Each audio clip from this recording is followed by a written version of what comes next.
Un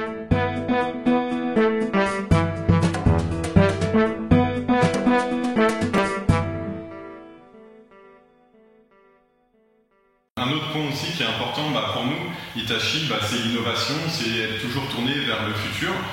Justement au niveau de ces technologies de réalité augmentée, de réalité virtuelle, quelles sont un peu vos visions justement sur les prochaines étapes de ces éléments d'innovation technologique justement?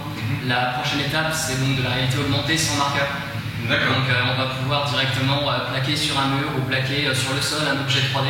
On va avoir vraiment une vraie compréhension de l'environnement par l'application. Il y a une vraie spatialisation. Exactement, une spatialisation 3D.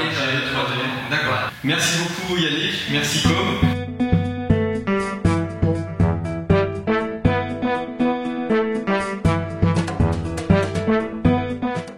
C'est une technologie d'avenir parce qu'elle apporte toujours plus d'immersion. On voit l'évolution de la télévision, au début elle était en noir et blanc, après elle est passée en couleur, en HD, en 4K. Le cinéma pareil, il est passé en 3D, etc. Toujours en recherche d'immerger un peu plus le spectateur et de lui faire ressentir plus les choses. La réalité virtuelle a cet avantage que on est vraiment plongé au cœur de l'action. On peut regarder tout autour de soi, ça c'était le cas aujourd'hui. À partir de maintenant, on a la possibilité même de se déplacer dans l'espace, d'interagir avec des objets, d'avoir de l'appréhension, donc d'être véritablement acteur du scénario qui se déroule. Et du coup, ça apporte premièrement une nouveauté. Quand on est une marque et qu'on se lance sur la réalité virtuelle, déjà on propose de la nouveauté à nos clients, une nouvelle manière de leur montrer les choses, donc ça suscite de l'intérêt. Et au-delà de la nouveauté, ça a ce véritable intérêt d'être beaucoup plus immersif, pour de la formation par exemple, de vraiment ressentir les choses qu'on est en train de faire. Pour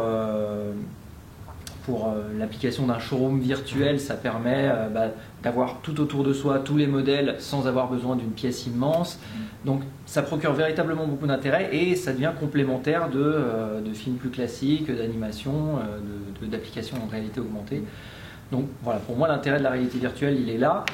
On est sur une révolution, c'est-à-dire que maintenant tu n'es plus un simple spectateur, tu as le droit de faire le scénario et d'éprouver le scénario que tu veux. Je deviens pas moins acteur. Effectivement, et si, j'ai envie de dire, l'humanité ne savait pas que ça existe, on n'aurait pas de besoin, mais maintenant qu'on sait que ça existe et que ça va s'améliorer, ça ne peut qu'aller vers ça, on ne peut tendre que vers ça. Merci beaucoup à tous les deux. Merci Mickaël. À bientôt.